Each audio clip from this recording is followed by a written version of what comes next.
Assalamualaikum, selamat datang. Nama saya Dan Veronica Manurung dengan NIM 1218565 dari kelas 12 6B37.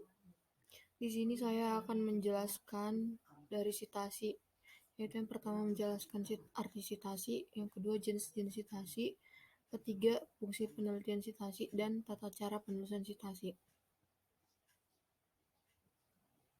Sitasi adalah referensi ke sumber yang dipublikasikan maupun tidak dipublikasikan. Lebih tepatnya, sitasi adalah ekspresi alfanumerik yang disingkat yang tertanam dalam tubuh sebuah karya intelektual yang menunjukkan entry di bagian referensi di bibliografi karya untuk tujuan mengakui relevansi karya orang lain. Nah, di sini udah ada pengertian sitasi. Sini kita bisa lihat. Selanjutnya, jenis gaya penulisan sitasi.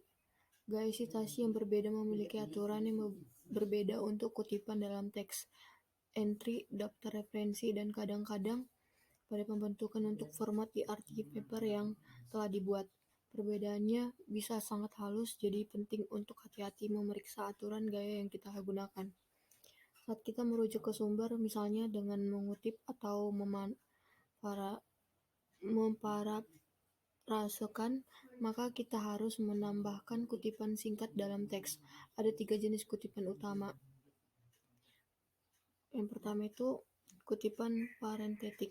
Kita menempatkan referensi sumber dalam tanda kurung langsung dalam teks kita. Ini biasanya termasuk nama belakang penulis bersama dengan tanggal publikasi dan atau nomor halaman. Yang kedua, catatan kutipan. Kita memasukkan referensi sumber pada catatan kaki atau catatan akhir. Yang ketiga itu ada kutipan angka. Kita menomori setiap sumber kita dalam daftar referensi dan menggunakan nomor yang benar ketika Anda ingin mengutip sumber.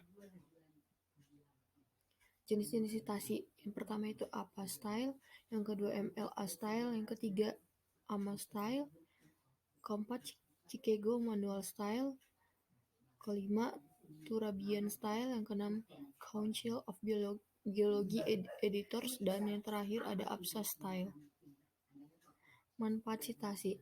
Adapun manfaat kegunaan yang menjadi manfaat dalam penulisan sitasi diantaranya yaitu yang pertama berfungsi sebagai alat pemeriksa fakta, yang kedua menjadi peneliti yang lebih baik, ketiga membuat penulis lebih baik, keempat menunjukkan pengetahuan ilmiah, yang kelima membangun kredibilitas sebagai ilmuwan, dan yang terakhir itu memungkinkan adanya verifikasi tulisan.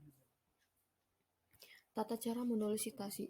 Penulisan sitasi harus mematuhi aturan yang berlaku, sehingga karya tulis yang kita buat bebas dari koreksi. Ada beberapa poin terkait penulisan sitasi yang perlu Anda ketahui, antara lain yaitu yang pertama, ada penulisan sitasi dilakukan di awal atau di akhir bagian. Yang kedua, untuk penulisan nama penulis harus diawali dari nama belakang, kemudian diikuti nama depan, selanjutnya menuliskan sumber kutipan atau tahun terbit. Setelah sudah semuanya, kita memasukkan kutipan yang ingin diambil. Ketiga, jika nama penulis terdiri dari 2 orang, maka penulisan namanya memakai kata hubung dan yang ditulis dalam simbol ampersand dan. Sedangkan jika naskah karya ilmiah yang dikutip memakai bahasa Inggris, maka kata hubung memakai N. Yang keempat, sedangkan jika nama penulis lebih dari 3 orang, makanya satu nama penulis saja yang dimasukkan. Kemudian di belakang nama ditulis et al. Atau Anda bisa menuliskan kawan-kawan atau DKK.